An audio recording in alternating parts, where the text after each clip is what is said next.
so far enjoyed 2 sessions, and now we're gearing for the third. My pleasure to introduce Mrs. ADETUKE OSO. Tuke is a storyteller, saxophonist, and lifestyle content creator on TikTok, YouTube, and Instagram. She holds a bachelor's degree in economics from the prestigious University of Nottingham and has work experience in finance, management consulting, and marketing communications. With over 21,000 followers on Instagram, over 18,000 followers on TikTok, and over 2 million views on her lifestyle blog. She creates high-quality, aesthetically pleasing visual content that enlightens and informs her highly engaged audience. Please join me to welcome Mrs. ADETUKE OSO.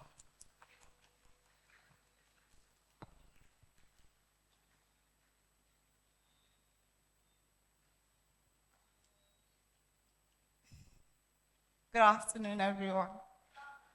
It's a pleasure to be here. Thank you, Auntie, for having me. So yes, like they mentioned, I am a multifaceted creative. I studied economics at the University of Nottingham. I worked in finance. I worked in economic research, asset management, advertising, and consulting. And I knew early on that the 9-to-5 life wasn't for me because I have a lot of skills and talent. I'm a saxophonist. I started playing the sax in 2009. I run a band. We play at weddings, we play at events. I get flown to America and the UK to play. In terms of content creation, I started my lifestyle blog in 2014. I've always liked writing and journaling. My parents own a bookshop, so growing up from GS2 to SS3, we always had to work in the bookshop and attend to people on the sales floor, work in the music room, supply wholesale goods to people in Ajegunle. So that experience was really good in just understanding how business works. And while there, I was always reading and writing, so it was pretty effortless for me to start creating content because I like writing and I like photography. Photography started for me in secondary school as well. I just always used to take pictures of family events, of classmates. Even in uni, I was the publicity and promotions officer of my school fellowship. So I would take pictures and advertise. And with time, people would just call me to come and take pictures of their restaurants or of their events. And I'm a mom as well. I've been married for 7 years. I have a 6-year-old, and a lot of people are very shocked when they hear that because I guess I look young, but I'm not that young. Even though I'm young, but I'm not that young, like I'm a mommy. And motherhood is very important to me. People often wonder how I balance all these different facets of my life. And some of the things that have helped me are structure, a support system. So I have a good nanny, I have a mom, I have a husband that is hands-on. I also have staff that are competent, and I also ensure that I make out time for my son. So for example, this week was half term and I didn't take on much work because I need to be there for him. So we had play dates, we're doing homework, we're doing projects, but I've also had to make out time for myself for things like this. Recently, I went back into something I've always loved. So I'm very passionate about doing what it is that fulfills you and gives you satisfaction. And I always loved acting in school. In primary school, we did Sound of Music, we did King and I at Museum Center. In A-levels, I was privileged to do musicals like Thoroughly Modern Millie, and I was the only black person in this all-white school.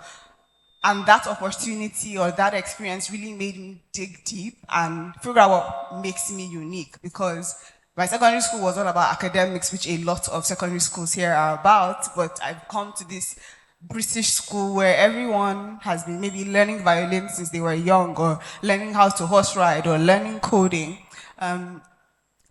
So being there, I was like, okay, what are the things that make me unique? I wanted to do music. I wanted to learn the guitar. My dad was like, guitar, what is guitar? Go and learn saxophone like Kunle Ajayi. Luckily, they let me have 2 trial lessons in each instrument. I did 2 trial lessons in the guitar, 2 trial lessons in the sax.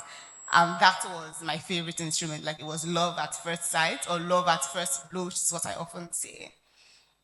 playing the sax, it's a very male-dominated industry. There aren't that many women that play the sax. So I have faced some sort of discrimination because people are always like underestimating me, like, who's this small girl? What do you think you can do? But that is where the importance of discipline and hard work comes in. Because even while in school, I would ensure I focused on my academics, but I would also ensure I put in time into playing the sax. So whether it was snow, whether it was rainy, I would walk all the way to the music cells and play. So I was talking about how I always loved acting. I turned 33 years ago, and during that time, my husband and I had to do long distance because my son needed to be in the UK for medical reasons. And that time really allowed me to dig deep and figure out what I wanted to be known for. It also let me realize that life is so fragile and every day your life is a gift. So I was like, you know what, I actually want to act. Even though I'm doing all these creative things and people already know me as this thing, can I now just add another thing to my name? But I'm like, yeah, I can. Like, why not? Well, unlimited. God gave us this gift for a reason. So I started auditioning in the UK, I started auditioning in Nigeria, and I booked my first audition actually, and it's coming out in a few weeks on YouTube. So thankful to God for that. It's like my Nollywood debut, and it's faith-based, and that was really important to me because I'm an Omo pastor, and I know there are certain things I cannot do.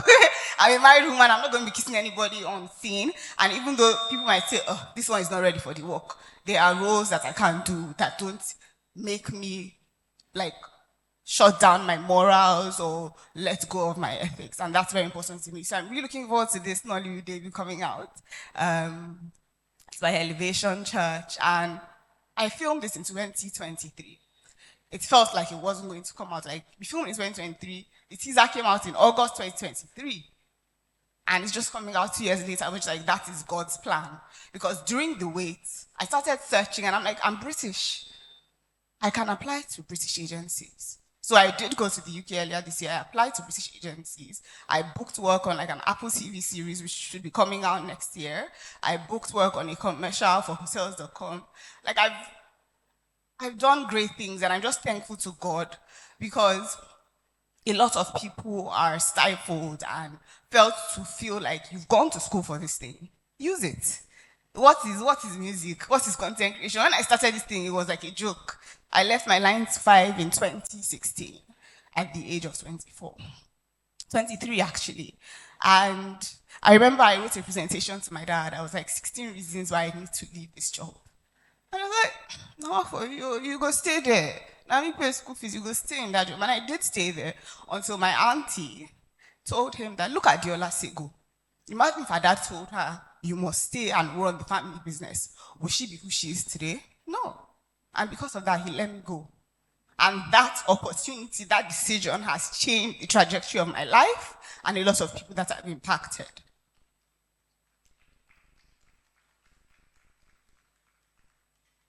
And a lot of young people who followed me then are doing great things. They're starting their own global businesses. And when they tell me they've been inspired by my journey, it's just very reassuring because there's no roadmap.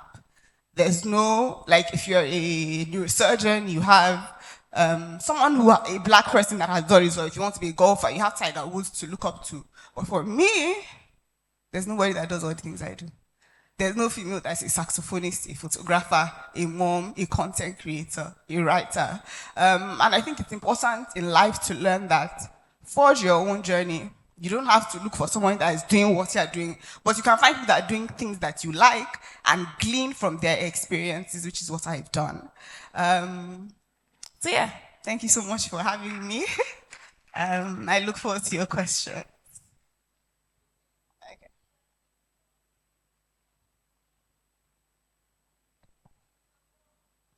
Yeah, a round of applause, a round of applause. I've known ADETUKE since she was born. I'm still only 32, but and I know when she started all of these things that she's saying she's doing. And one of the things that we try to do at our hybrid conferences is to bring the young people in. Because sometimes the way we think, when I say we, the slightly older women, the way we think is slightly different. I love the perspective you came from, and that's the perspective of I am doing what I love to do, you know? Because when you're doing what you love to do, it's easier, I think. And I must commend you guys, because a lot of us did not have the luxury to do what we wanted to do. You know, she's getting emotional here, and I'm trying to keep talking until she, you know, because a lot of us, you know, I take myself, for example, I'm writing now, but I was born a writer. You know, why didn't I write then? And I didn't write then because I wasn't expected to be just a writer. You have to be doing 9 to 5. And, you know, even when I left work to look after my children, it was more like, instead of, nobody encouraged me to say, oh, but you can write. It was more like, you have to get a job. Oh, this one you're sitting at home doing nothing. Even though I must say to people, looking after 5 children is not sitting at home doing nothing. Anyway, so ADETUKE is going to probably be crying as we're talking, because please, can she have tissue? Because she didn't, she's been crying and I've been talking, and this wasn't the plan.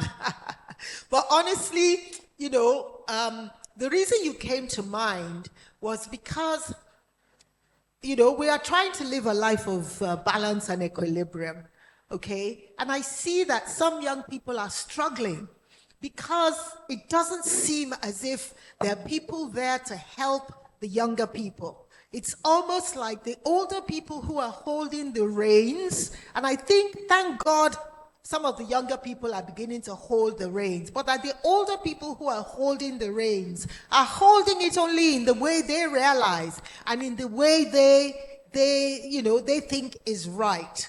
Okay? So I want to ask you, ADETUKE, you've told us 1 million things that you do. How do you balance it all? And if you had stayed at a 9 to 5, what do you think your life would have been like? I couldn't have stayed at a 9 to 5. Not a typical 9 to 5. I could have done a 9 to 5 at, like, thank God for COVID, which allowed hybrid work. Thank God for the fact that content creation is now seen as a career. Like, people are earning millions of dollars from content creation. But back then, it was confusing. Like, they're like, what are you doing? You're writing story, you're taking picture. Like, what is the value in that? In terms of balance, there have been seasons, like, it's understanding that life is in seasons. And in certain seasons, you have to prioritize certain things. So when we went to the UK, we went for a medical checkup, and they're like, oh, no, you have to stay. And I had work lined up in Lagos. I had to just let them know. Stay. I was like, I can't do this. I have to stay for my son. And I sacrificed a year in the UK.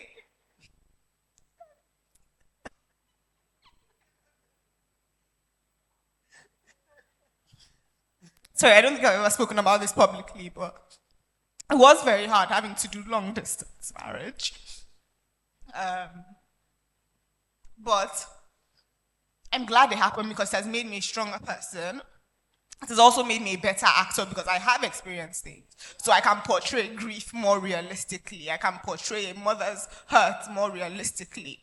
And it's just like, no one says life is going to be perfect. Maybe before then, my life had been smooth. You know, there had been small road bumps, but they hadn't been that destabilized. But the truth is, in life, there are going to be problems. There are going to be trials and tribulations. There are going to be road bumps. Yeah. Which is why it's very important to marry someone who's on the same wavelength. Yeah. Who can also pray for you or pray with you when these challenges come. Yeah. And yeah, you just have to realize sometimes there will be seasons where you have to take a step back from your career and prioritize your family and focus on what's important. Yeah, yeah. So you said something when you were talking. You talked about your support system. Okay? You talked about your support system. You said, oh, you have help. Okay? And then you said you have your mom, who's also like your house help, really. You know, because sometimes I have to drop everything I'm doing to go and pick up a grandchild in school. Okay? You know, the Proverbs 31 woman, and we study her when we do RIBS, she had help.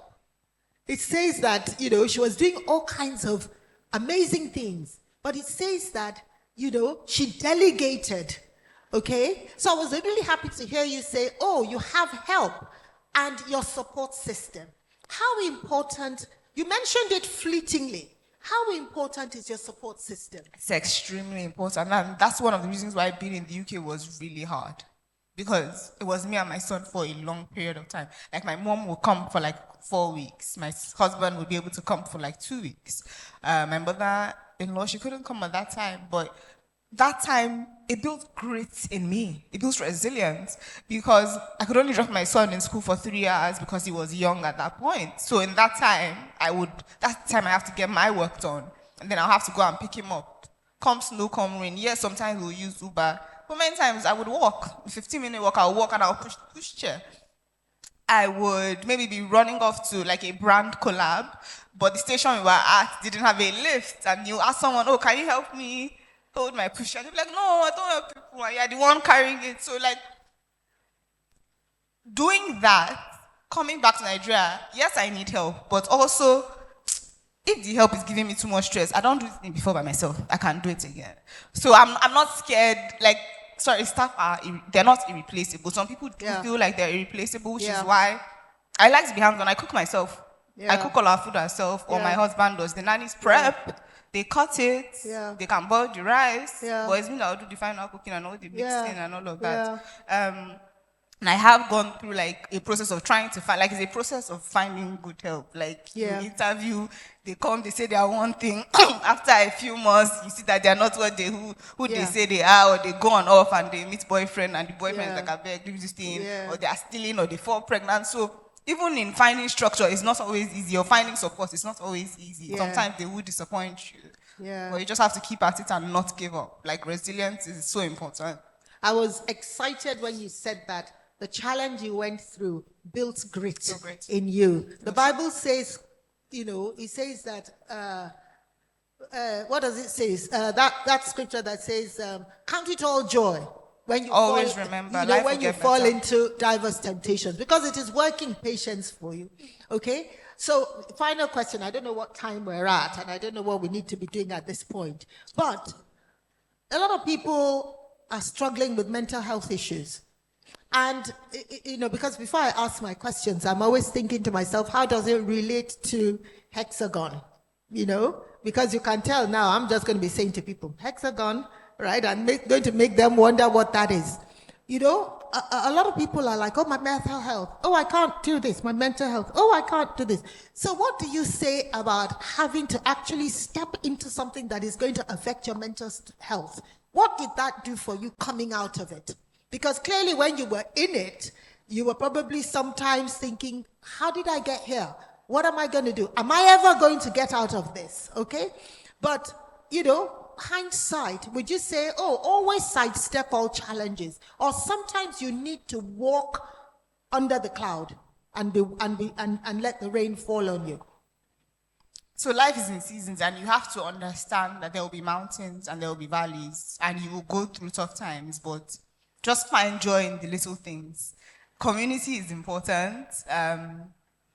Community is important, and also in terms of self-care, find little things to spark joy. It could be as little as going for a dance class, dancing, yoga, Pilates. Like, I exercise a lot. I do dance, I do yoga, I do Pilates, I swim, I play tennis.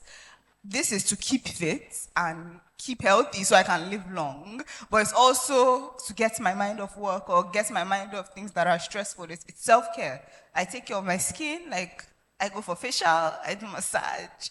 Self-care is important. It is making me, you're giving me more of a headache because I'm thinking you do all of those things. No, but the thing is, I do it in tune with my son. So I only learned how to swim properly in the past few years as we are both doing swimming lessons. I could swim, but I wasn't that confident. But I tried to do it, so we're doing it together. And it's also like, it also helps bonding. Him as well. Yes, bonding, but it's also good for him to build these life skills. Even tennis as well, it's good for him to build strength and these life skills. So Wow. Does anybody have a question for ADETUKE? Okay. So please, can you give her this microphone? And if anybody else has, please come down so that it's quick. Thank you so much, Auntie. Thank you, ADETUKE. My question is that even while doing something that you enjoy, you would experience burnout and fatigue. How have you dealt with burnout and fatigue the numerous times it has happened to you?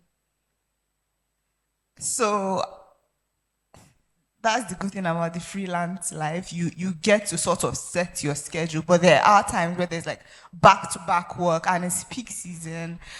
So for me, in those times, I try to remember that better days are coming, lighter days are coming. I did pray for this work. Yes, it is hard, but it needs to be done. There's nothing I can do about it. And it's just thinking like, okay, you know what, there's light at the end of the tunnel, and in a couple of days or in a couple of weeks, I will have my me time to relax and recuperate.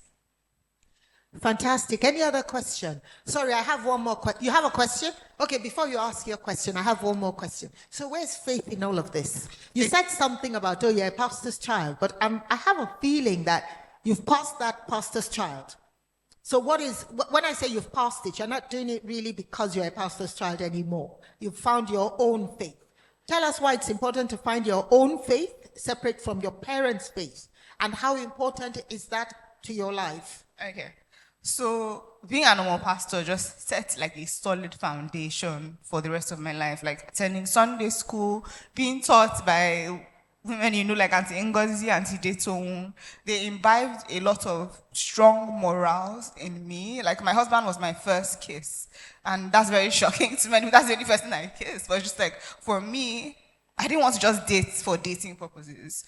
I put most guys in the brother zone until I felt like I met someone that, you know, I thought we could do life together. We had similar values. We came from similar redeem pastor things kind of thing. His mom also is the head of marriage counseling. So I'm like, okay, this boy, his mommy and daddy, they have sense, and they have put the sense in him.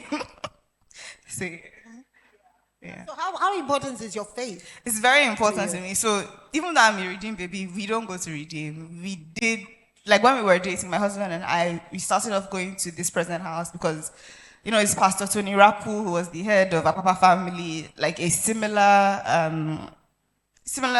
teachings. So that was where we started off first. And then during my pregnancy, I felt like I needed a church where there was a bit of a more community feel. So we moved to Elevation, and we were there for 4 or 5 years. And then last year, I was like, we went for the funeral of someone from my childhood church. And it was just so heartwarming to see all these aunties and uncles that taught me. And I was like, you know what?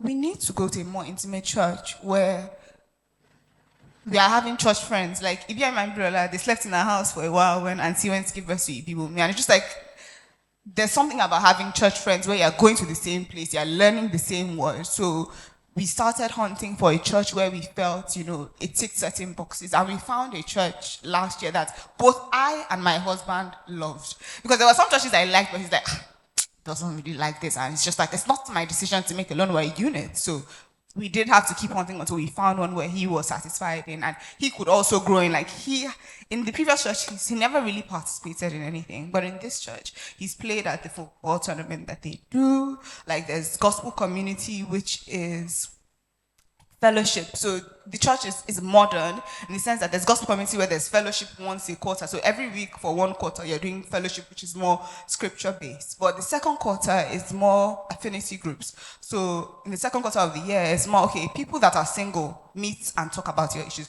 People that are dating, you meet. People that have been married for 0 to 5 years, you are meeting. People that have been married for 6 to 10 years, you are meeting, and you're discussing this thing and learning from each other. So it's very important, and I'm so glad that we're in this community where we're all learning from each other, and we have a pastor that is easily accessible, and like if you have issues, we can go to him. So I mentioned that I played in America to play the sax, and that happened very quickly. They messaged me maybe on the 29th of May. My birthday was on the 1st of June. I flew out on the 3rd of June. And I was nervous because I had just come back from the UK. I hadn't really been playing as much. And you want to fly me all the way to America to play in front of thousands of people. But because I was in a church where they do prayer after each service, I could go to them and be like, guys, I'm scared. I'm anxious. Most people don't know that I can be scared because like I'm confident, but I was able to be vulnerable with them because they've built that community and fellowship. So it's extremely important to me. Hi, Jessica. Thank you so much for sharing your story. And we're around the same age group, so obviously, like, I guess everyone here can feel your pain. I have a question. And my question is, you mentioned that your life was smooth for a while, and then this was an issue that was destabilizing for you. So I'm sure you had a support system, and you didn't really go through something that was super challenging. So people were probably there for you. You weren't isolated, and you had expectations of people. So when you entered into this season of isolation and you had to deal with your son, you know, the health issues and being alone in the UK, you know, for as long as you were, how did you deal with forgiveness from the people that you had expectations of? Because that's something that we have to deal with, you know, like, how did you deal with that? And how did you move on? Emotional regulation, how did you learn that along the way to, you know, do that for yourself? So it was tough when, like, people that I went to school with and I thought I was close friends with, and I'm in the UK, and you're like, you don't even make the time out to call or come and visit or find out what's wrong, or you even know what's going on, but just don't give a hoot. And that's life. It's eye-opening. You grow through these experiences, and you realize who you can actually count on. It's God that's the number one person you can count on. Human beings go for your hand. They will for your hand. Like, we are imperfect. But there are some people, when they show their true colors, they're like, yeah, thanks, but yeah, we'll keep our distance. Just watching each other from afar. Everybody did their day and focus on their own lane. But experiences like that will show you who your true friends are. Yeah. Hallelujah. And it also shows you how to be a better friend when people are going through things. Yes, you quickly know. And you see, I had asked Francis about friendship, and I asked Milord about friendship. No, did I ask Francis? Maybe not. But, you know, for me, right, we're always compartmentalizing into work, family, this, that.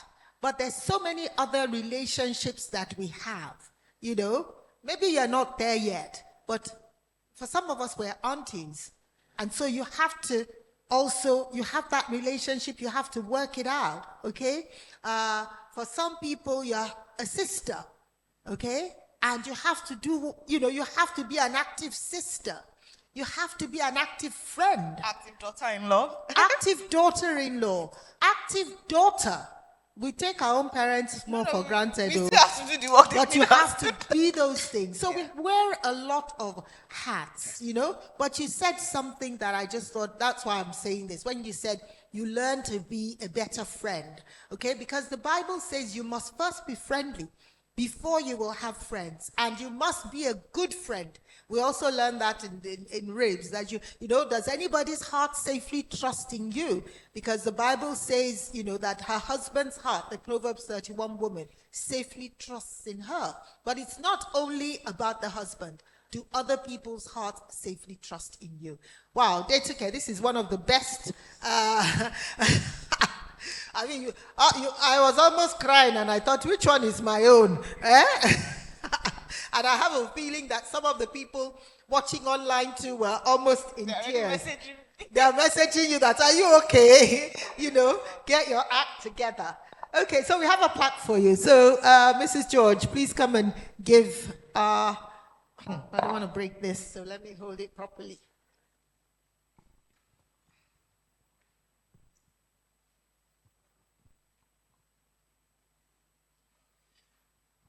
So Mrs. George is one of our trustees for the for MITRE, right? Well, MITRE RIBS is the daughter, you know, group of MITRE, and so we'd like to present this to you, ADETUKE, because you have come and you have blessed us.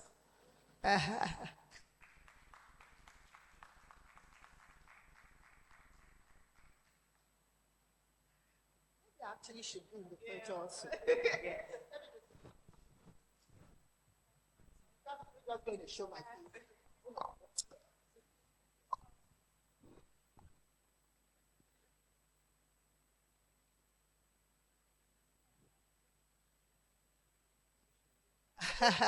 No, I think they put it on, I think it'll be on the RIBS website, their social media handle. Thank you so much.